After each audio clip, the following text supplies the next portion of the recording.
देखिए, अभी जो पिछला क्लास में एंगल ऑफ एलिवेशन और एंगल ऑफ डिप्रेशन बताए थे, उसी के ऊपर एक क्वेश्चन है। इस टाइप का क्वेश्चन में देखिए, क्वेश्चन को समझना बहुत ज़रूरी है। और ये जो हम लोग फिगर बनाएंगे ट्रिग्नोमेट्री में, क्या जरूरत है? ट्रायंगल का जरूरत है। राइट एंगल ट्रायंगल जो बनाएंगे, इसी के ऊपर बेस करके बनाएंगे। तो जो राइट एंगल ट्रायंगल बनाएंगे वो सही से होना चाहिए, सिर्फ फिगर ही बनाना है। तो क्या बोले हैं कि सिर्फ फिगर ही बनाना है। अगर फिगर बन गया, आपका आंसर हो गया। लेकिन अगर फिगर ही नहीं बना पाइएगा तो आंसर नहीं बनेगा, या फिर गलत तरीके से आंसर बनेगा, गलत आंसर आएगा। एकदम simply line by line question समझिएगा और लिखिएगा। ए tower stands vertically on the ground. बोला एक टावर जो है ग्राउंड पे सीधा सीधी खड़ा है। ऐसे भी टावर है, ग्राउंड पे ही रहेगा, सीधा सीधी खड़ा रहेगा। जो भी हो, कभी कभी वो छत पे भी टावर लगता है, लेकिन यहाँ पे बोला गया है ये tower stands vertically on the ground. मान लिया कि सपोज ये ग्राउंड है, मान लिया कि ये क्या है, ग्राउंड है, और यहाँ पे एक टावर खड़ा है। मान लिया कि ये टावर है। क्लियर? यहाँ तक तो क्लियर है। ये tower stands vertically on the ground. इस टावर का कुछ नाम दे दिया जाए, ए और बी। ये जमीन है, इसके ऊपर खड़ा है। Okay, clear. अब देखिए बोला गया from a point on the ground. Ground पे कहीं भी एक पॉइंट से, from a point on the ground which is 15 metre away from the foot of the tower. इस ग्राउंड पे कहीं भी एक पॉइंट ले लिया जाए, वो जो पॉइंट है which is 15 metre away from the foot of the tower. ये जो टावर का फुट क्या हुआ, ये टावर खड़ा है तो इसका फुट ए हुआ और इसका हेड ए हुआ। इसको बॉटम बोलते हैं, इसको टॉप बोलते हैं, तो ये फुट हुआ। तो इस फुट से 15 मीटर दूर पे एक पॉइंट लिया जाए ग्राउंड। अच्छा, ये ग्राउंड तो ऐसे भी है, पूरा यहाँ तक ऐसे जाएगा, तो किधर ले, इधर ले ना उधर ले, आपका मर्जी, जिधर लेना है लीजिए। इसमें कोई भी ऑब्जेक्शन नहीं है, आपको जिधर लेना है ले सकते हैं। मान लिया सपोज हम यहाँ पे एक पॉइंट लिए जो कि इससे कितना दूर पे है, 15 मीटर की दूरी पे है, 15 मीटर की दूरी पे, किससे, फुट ऑफ द टावर से। अगर कोई स्टूडेंट बोलेगा नहीं हम इधर लेंगे, तो ले लीजिए ना। यहाँ पे मान लिया सपोज एक पॉइंट लिए, दोनों तरफ समझा रहे हैं, ठीक है, लेकिन बनाना कोई एक ही तरफ है। मान लिया कि यहाँ पे कोई एक पॉइंट ले लिए, इसका पॉइंट का नाम दे दिए, इस पॉइंट का नाम दे दिए सी, इसका नाम दे दिए डी। मान लिया ये भी 15 मीटर, दोनों हो गया। क्वेश्चन के अनुसार क्या बोला है, from a point on the ground which is 15 metre away from the foot of the tower. Tower का फुट से 15 मीटर की दूरी पे होना चाहिए। तो 15 मीटर की दूरी पे ये नहीं ना बोला कि टावर का लेफ्ट में होना चाहिए, टावर का राइट में होना चाहिए, ऐसा कोई कंडीशन नहीं बोला है। खाली बोला है 15 मीटर होना चाहिए, तो हम लिख दिए 15 मीटर, हम दिखा दिए 2 पॉइंट। उसके बाद क्या बोला है, the angle of elevation. Angle of elevation कब होता है, जब हम ऊपर की ओर देखते हैं। जब हम ऊपर की ओर देखते हैं, तो या तो यहाँ से ऊपर की ओर देखेंगे या फिर यहाँ से यहाँ देखेंगे। तो the angle of elevation on the of the top of the tower. Tower का टॉप क्या हुआ, ये टावर है तो इसका टॉप हुआ ना, ये भी एक टावर था, tower stands vertically on the ground, तो टावर का नाम था, ये भी था, ये हुआ टॉप। तो टॉप ऑफ द टावर का एलिवेशन बोला है 60 डिग्री, मतलब नीचे से ऊपर की ओर देखेंगे। एंगल ऑफ एलिवेशन पढ़ाते इसमें क्या बोले थे, जब ऊपर देखेंगे तब एंगल ऑफ एलिवेशन होगा, जब नीचे देखेंगे तो एंगल ऑफ डिप्रेशन होगा। तो अगर पॉइंट सी से टॉप ऑफ द टावर देखेंगे तो ये हो जाएगा हमारा लाइन ऑफ साइट। तो इस लाइन में देखेंगे, तो ये जो टॉप में देखे, कहाँ से देखे, सी से देखे। सी कहाँ है, C is 50 metre away from the foot of the tower. यहाँ से देखे तो एंगल ऑफ एलिवेशन हमारा क्या मिला, बोला है कि 60 डिग्री है। अब तो हमारा एक ट्रायंगल मिल गया। ये यहाँ तो 90 डिग्री है, वर्टिकली एकदम खड़ा है, तो यहाँ 90 डिग्री फॉर्म होगा। तो ये ए बी सी एक ट्रायंगल मिला, उसमें 60 डिग्री हमारा क्या हुआ, एंगल ऑफ एलिवेशन 60 डिग्री दिया गया है, तो ये वाला एंगल 60 डिग्री है, हो गया। एंगल हमारा 30 होगा, जब जोड़ पड़ेगा तो निकालेंगे 30 होगा, निकालेंगे कि नहीं। तो ये हमारा ट्रायंगल बन गया, मैथ्स बन जाएगा। अब क्वेश्चन क्या बाद में देखेंगे, हम बता रहे हैं। यही बोले नहीं हम डी से, कोई बोला था ना कि हम डी के मतलब हम पॉइंट इस तरफ लेंगे, तो ठीक है ले लिए, तो ये यहाँ से देखेगा तो इसका एंगल ऑफ एलिवेशन ऐसे होगा, ये हो जाएगा 60 डिग्री। तो यहाँ पे ट्रायंगल का नाम क्या हो जाएगा, ए बी डी। उसके बाद मैथ्स कैलकुलेशन करना है, ठीक है। तो हमको एक साइड ही करके बताएंगे, तो ये डी वाला ये वाला पोर्शन हटा देते हैं। मान लिया कि इधर से ही एक पॉइंट लिए जो कि, तो हमको ये ऐसा फिगर बना। ये फिगर जरूरी है, अगर ये फिगर गलत हो गया तब तो गलती हो गया, पूरा न्यूमेरिकल ही गलत हो जाएगा, पूरा मैथ जो बनाएगा गलत हो जाएगा। अब बोला है find the height of the tower. Tower का हाइट कौन सा है, टावर हमारा कौन सा है, ए है हमारा टावर, तो हाइट ऑफ द टावर तो यही होगा ना। टावर कहाँ से कहाँ तक है, यहाँ ए से लेके बी तक है, तो हमको ए बी का लेंथ निकालना है। क्या निकालना है, ए बी का लेंथ निकालना है। इस ट्रेंगल में ए बी का लेंथ अगर निकाल लीजिएगा तो आपका मैथ्स खत्म। ये 3 नंबर का क्वेश्चन आया है, बोर्ड एग्जाम में आ चुका है ऑलरेडी, मैट्रिक का एग्जाम में। तो कैसे निकलेगा, ये जो फिगर है इसको देखेंगे हम लोग। क्या देखेंगे, इसमें जो है हमारा ये जो है एंगल कहाँ पे फॉर्म हुआ है, एंगल फॉर्म हुआ है यहाँ पे। चलिए ठीक है, इस एंगल के लिए बेस क्या होगा, बेस ये होगा, ये बेस होगा। ऑलरेडी पहले बोल चुके हैं, समझा चुके हैं ट्रिग्नोमेट्री में स्टार्टिंग में। 90 डिग्री का अपोजिट में ये हाइपोटेन्यूज हो गया, ठीक है। हाइपोटेन्यूज और जो भी एक लाइन है, दो लाइन के से एंगल बनेगा ना, तो एक हाइपोटेन्यूज हो गया और एक लाइन जो एंगल फॉर्म किया। ये दोनों एंगल में से एक हाइपोटेन्यूज हो जाता है, दूसरा वाला जो है वो बेस हो जाता है, और थर्ड वाला क्या हो जाएगा, परपेंडिकुलर हो जाएगा, ठीक है। तो इस राइट एंगल ट्रायंगल जो हमको फॉर्म मिला हमको, इसमें बेस दिया हुआ है 15 मीटर, हाइपोटेन्यूज ये वाला हाइपोटेन्यूज है, ये एंगल 60 डिग्री है, ये एंगल 90 डिग्री है। हमको निकालना है ए बी। ए बी जो है परपेंडिकुलर है और ये जो है बेस, ये दोनों का हम लोग का काम है, क्योंकि काम तो यूज करेंगे ना, जब बेस दिया है तो इसका तो यूज करेंगे हम लोग। ये बेस है, परपेंडिकुलर है और ये 60 डिग्री एंगल है। तो कौन सा ट्रिग्नोमेट्रिक रेशियो में बेस और परपेंडिकुलर आता है, 10 में आता है। Turn permanently tan theta equal to perpendicular by base होता है, टर्न परमानेंटली ब्राउन, ठीक है। tan थीटा का फॉर्मूला में परपेंडिकुलर और बेस आता है। अब देखिए ये जो है परपेंडिकुलर बेस आया हम लोग को, यहाँ से हम लोग को निकालना क्या है, ए बी निकालना है। तो tan थीटा, tan के जगह में क्या लिखेंगे, थीटा के जगह में क्या लिखेंगे, 60 डिग्री। फॉर दिस 60 डिग्री ये कन्फ्यूजन नहीं होना चाहिए कि हम 60 डिग्री बैठा दिए, पी भी बैठा देंगे, फट करके हो जाएगा। अगर किसी भी कारणवश अगर ये एंगल लेना पड़ता तो परपेंडिकुलर हमारा ये हो जाता, लेकिन उस समय ये बेस हो जाता है। क्या बोले, हाइपोटेन्यूज और जो भी एक लाइन है, जिन दोनों लाइन के बीच में एंगल फॉर्म होगा, उन दोनों में से एक लाइन तो हमारा हाइपोटेन्यूज हो जाएगा, ठीक है, और एक लाइन जो होगा बेस हो जाएगा। तो for this triangle tan 60 degree, यहाँ पे बेस तो यही रहेगा, तो P क्या होगा, यहाँ पे P हो जाएगा ए बी, एंगल C पहले लिख लेते हैं। tan एंगल C के लिए क्या हो जाएगा, ए बी होगा परपेंडिकुलर, बेस होगा क्या हो जाएगा, बेस बी सी। अब tan C के लिए क्या होगा, C कितना है, 60 डिग्री, बैठा दीजिए। ए बी तो हमको निकालना ही है, बी सी दिया हुआ है कितना, 15। अब यहाँ से tan 60 डिग्री का वैल्यू कितना होता है, तो tan 60 डिग्री का वैल्यू √3 होता है। ये आपको याद करके रखना पड़ेगा, हम टेबल में दिखा दिए हैं। ए बी हमको निकालना है तो ए बी छोड़ देते हैं, इधर में 15 हो गया। तो यहाँ से क्या मिलेगा, A B equal to 15 cross multiply होकर इधर आ जाएगा 15√3। क्या होगा, मीटर सेंटीमीटर क्या होगा, ये जो 15 है मीटर में दिया गया है, तो ए बी का हाइट भी मीटर में ही निकलेगा, यूनिट तो सेम रहेगा। तो ए बी इक्वल टू हमारा क्या मिला, 15√3। तो हाइट ऑफ द टावर क्या हुआ, हाइट ऑफ द टावर हुआ 15√3 मीटर।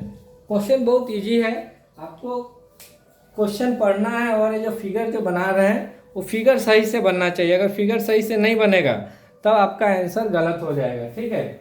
फिगर बनना जरूरी है। और इस टाइप का क्वेश्चन में एप्लीकेशन, शायद चैप्टर का कुछ ऐसे नाम है, एप्लीकेशन ऑफ ट्रिग्नोमेट्री। तो इस टाइप का जो क्वेश्चन है, angle of elevation, angle of depression में मोस्टली tan का यूज होता है, साइन का कभी कभी यूज होगा। देखिए मैथ्स बनाते समय आप लोग को धीरे धीरे मालूम चल जाएगा।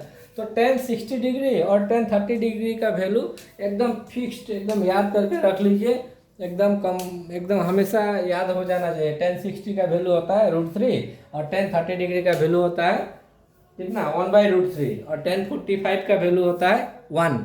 तो इस टाइप का क्वेश्चन में फिगर बनाना जरूरी है। ये सिर्फ इतना छोटा सा क्वेश्चन के लिए 10 मिनट यूज किए, ये नहीं सोचिएगा, लेकिन क्वेश्चन पढ़ के ये समझना जरूरी है, बन जाएगा तो आपका आंसर मिल जाएगा, ठीक है। आइए नेक्स्ट क्वेश्चन करते हैं। Angle of elevation of the top of a tower AB of height h metre, m नहीं है h मीटर है, ठीक है, m for metre, of height h metre from 2 points P and Q at a distance of x meter and y meter from the base of the tower respectively and in the same straight line with it are 60 degree and 30 degree respectively. Prove that h square equal to xy. बस पहले क्या बोल रहे हैं, already क्या बोल चुके हैं, जो हम लोग ट्रायंगल बनाएंगे, ये क्वेश्चन पढ़ के, क्वेश्चन में जो भी स्टेटमेंट दिया गया है उसको पढ़ के जो हम लोग ट्रायंगल बनाएंगे वो ट्रायंगल हमारा सही होना चाहिए. अगर वो फिगर गलत हो गया तब तो आपका मैथ्स नहीं बनेगा. तो बोला गया है the angle of elevation of the top of a tower A B of height h metre. तो एक टावर बना लेते हैं हम पहले, मान लिया सपोज ये टावर है, टावर का हाइट क्या बोला है ए बी, लिख दीजिए ए, सॉरी टावर का नाम बोला है ए बी, टावर का नाम लिख दिए A B. Top of a tower A B of height h metre, tower का हाइट कितना है h मीटर है, h क्या है, टावर का हाइट है h, m for metre. Angle of elevation बोला था, अभी तक तो एंगल ऑफ एलिवेशन मिला ही नहीं है, एंगल ऑफ एलिवेशन बाद में बताया गया. एंगल ऑफ एलिवेशन मतलब क्या, कुछ डिग्री में दिया हुआ होगा, जो भी हो. The angle of elevation of the top of a tower A B of height h metre from 2 points P and Q. ये जो एंगल ऑफ एलिवेशन दिया गया है ये होगा वो 2 पॉइंट से होगा, क्योंकि P एंड Q बोला है. एक angle of elevation point P से होगा, एक angle of elevation point Q से होगा. अब ये पॉइंट है कहाँ, this 2 points P and Q at a distance of x metre and y metre from the base of the tower.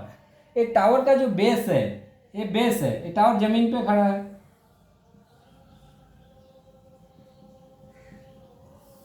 ये बेस ऑफ द टावर. यहाँ से एक पॉइंट जो है x मीटर दूरी पे है, या दूसरा पॉइंट जो है y मीटर दूरी पे है. तो कौन सा कितना दूरी पे है, P x पे है ना, x मीटर के दूरी पे है ना, Q x मीटर का दूरी पे है.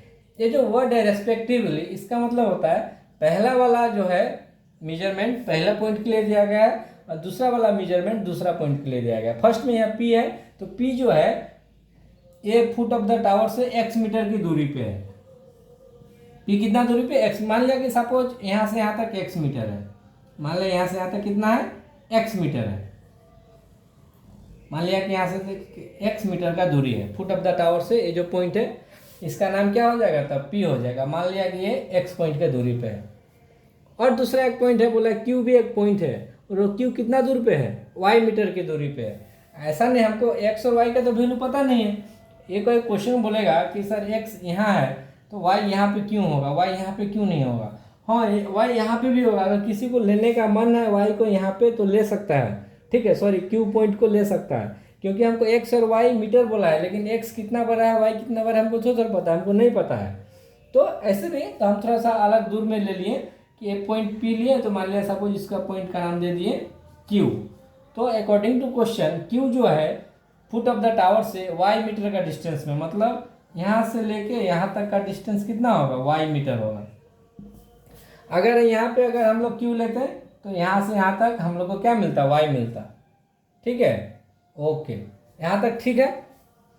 तो एक क्या बोला है, angle of elevation of the top of a tower, of the top of a tower. अब देखिए एंगल ऑफ एलिवेशन जो है टॉप ऑफ द टावर के लिए बोला, मतलब हम लोग दोनों को, हम लोग कहीं से भी देखेंगे टावर का टॉप को ही देख रहे हैं. Angle of elevation of the top of the tower, ये नहीं बोला foot of the tower. Angle of elevation of the top of the tower A B of height h metre from the 2 points P and Q at a distance of x meter and y meter from the base of the tower.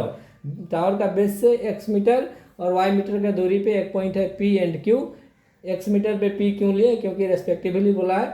P point पहले है तो पहला measurement इसके लिए होगा, Q point बाद में तो दूसरा मेजरमेंट इसके लिए होगा. From the base of the tower respectively and in the same straight line, और एक ही स्ट्रेट लाइन में होगा.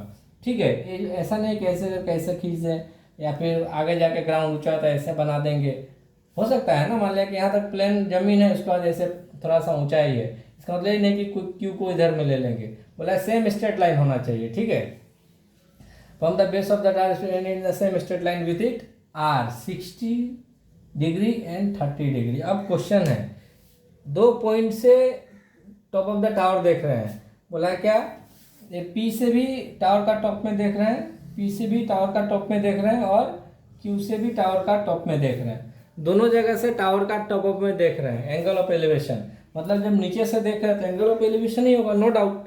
अब बोला है कि कौन सा होगा, 60 डिग्री 30 डिग्री यहाँ पे रेस्पेक्टिवली बोल चुका है, ठीक है। इसका मतलब पहला पॉइंट के साथ 60 डिग्री, पहला पॉइंट क्या है पी, यहाँ भी रेस्पेक्टिवली दिया है, सब में या दो जगह रेस्पेक्टिवली दिया, मतलब जब x मीटर का दूरी पे जब पॉइंट P लेंगे उस समय डिग्री क्या बनेगा 60 डिग्री, और Q पॉइंट जो कि y मीटर की दूरी पे लिए हैं उस समय डिग्री बनेगा 30 डिग्री, ठीक है। P से जब ऊपर की ओर देखेंगे तो 60 डिग्री एंगल ऑफ एलिवेशन होगा। दो एंगल ऑफ एलिवेशन बोला ना, तो angle of elevation the top of the tower, ये भी हाइट फ्रॉम द 2 पॉइंट्स, दो पॉइंट से एंगल ऑफ एलिवेशन होगा। तो एक पॉइंट क्या हुआ हमारा, एक पॉइंट हुआ P, यहाँ से एक बार टावर को देख रहे हैं, उस समय क्या बोले थे, जहाँ देख रहे हैं जिस लाइन में देख रहे हैं उसको लाइन ऑफ साइट बोलते हैं, और इस समय हमारा हॉरिजॉन्टल लाइन हो जाएगा, ये जो एंगल बना एंगल ऑफ एलिवेशन। और दूसरा पॉइंट क्या है क्यू, यहाँ से भी देख रहे हैं, ये हमारा लाइन ऑफ साइट हो जाएगा, ये हॉरिजॉन्टल लाइन है, तो यहाँ जो एंगल बना वो 30 डिग्री होगा। अब देखिए इसमें छोटा सा चीज़ बता देते हैं, कन्फ्यूजन नहीं होइएगा, ये इतना दूर में हम लोग का मैथ्स बन जाएगा। थोड़ा सा इसको नीचे कर देते हैं। एक क्वेश्चन पढ़ने के बाद फिगर बना लिए। देखिए ये जो एंगल होगा ना, हम लोग कोई भी चीज़ को जितना ऐसे ऊपर देखेंगे, मतलब दूर से देखेंगे तो मतलब यहाँ है, हम 100 मीटर दूर पे एक टावर का ऊपर में देख रहे हैं तो मेरा गला हल्का सा ऐसे ऊपर होगा, नहीं कि थोड़ा सा ऐसे करके देखेंगे। जैसे जैसे सामने हम जाएंगे टावर का, हमारा गला ऊपर उठते हुए जाएगा, ठीक है।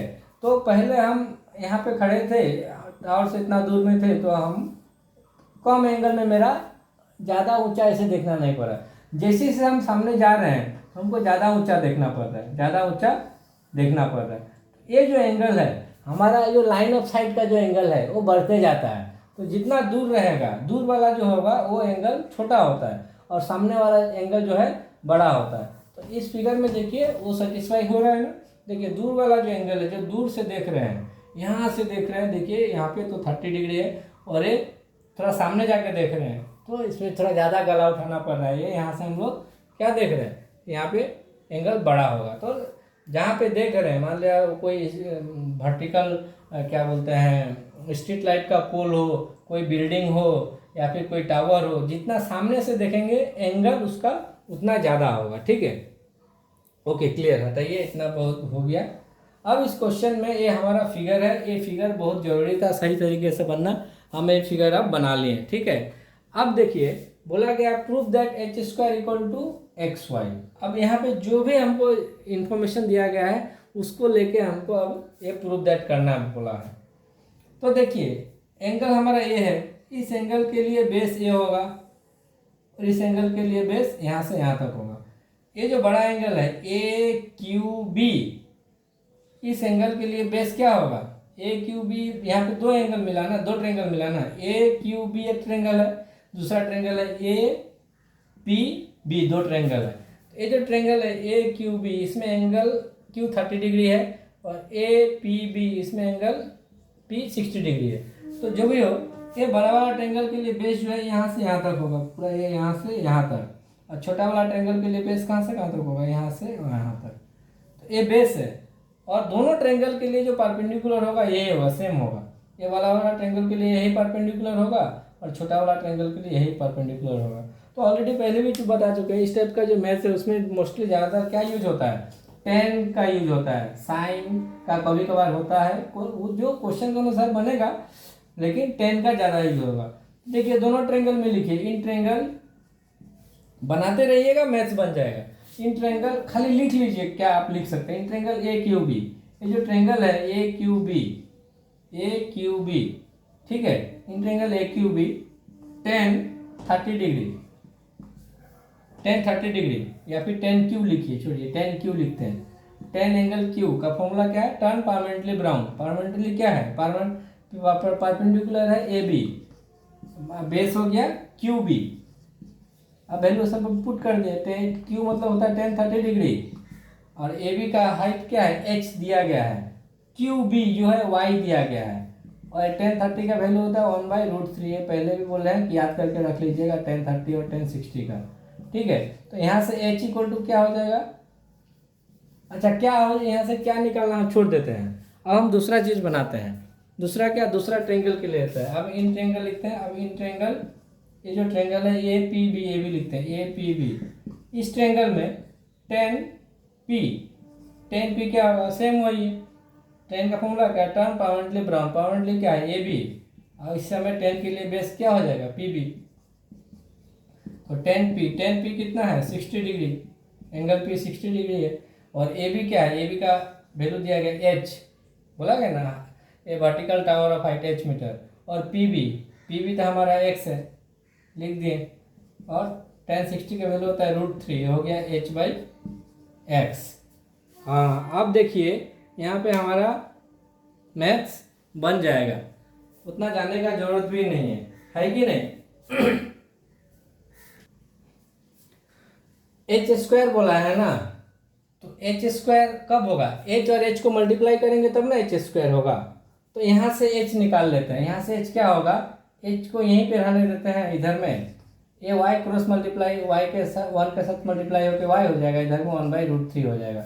एच इक्वल टू y/√3 मिला, कहाँ से, एक बड़ा वाला ट्रेंगल से। और यहाँ से एच इक्वल टू क्या मिलेगा, यहाँ से एच इक्वल टू अगर करेंगे, एच इक्वल टू एक्स नीचे मल्टीप्लाई होकर √3x हो जाएगा। तो यहाँ से हमारा h इक्वल टू √3x मिला, यहाँ पे h इक्वल टू y/√3 मिला। दोनों एक को मल्टीप्लाई कर दीजिए, मान लिया सपोज इसका नाम इक्वेशन 1 देते हैं, इसका नाम इक्वेशन 2 देते हैं, तो 1 और 2 को जब मल्टीप्लाई करेंगे, इक्वेशन 1 मल्टीप्लाई बाई इक्वेशन 2, तो h और h मल्टीप्लाई होकर क्या हो जाएगा, h स्क्वायर हो जाएगा, और √3x इंटू y/√3। ठीक है, एच और एच मल्टीप्लाई, इसको कन्फ्यूजन नहीं होना चाहिए कि इक्वल का इस तरफ है, इक्वल का इस तरफ। हम यहाँ से इसको हम y इक्वल टू ऐसे भी लिख सकते हैं, h इक्वल टू यहाँ से h इक्वल टू y/√3 ऐसे लिख लीजिए। ये इक्वल का बात क्या है, यहाँ भी h इक्वल टू इतना होगा, यहाँ भी h इक्वल टू इतना होगा, तो ये लेके कन्फ्यूजन नहीं होना है। ठीक है, तो h इंटू एच हो गया h स्क्वायर, और √3x इंटू ये y/, दोनों को मल्टीप्लाई कर दिए, तो यहाँ से h स्क्वायर का h स्क्वायर रहने दीजिए, वो नीचे में √3 ऊपर में √3 है, कैंसिल हो गया, x into Y X Y, ये तो हो गया प्रूफ।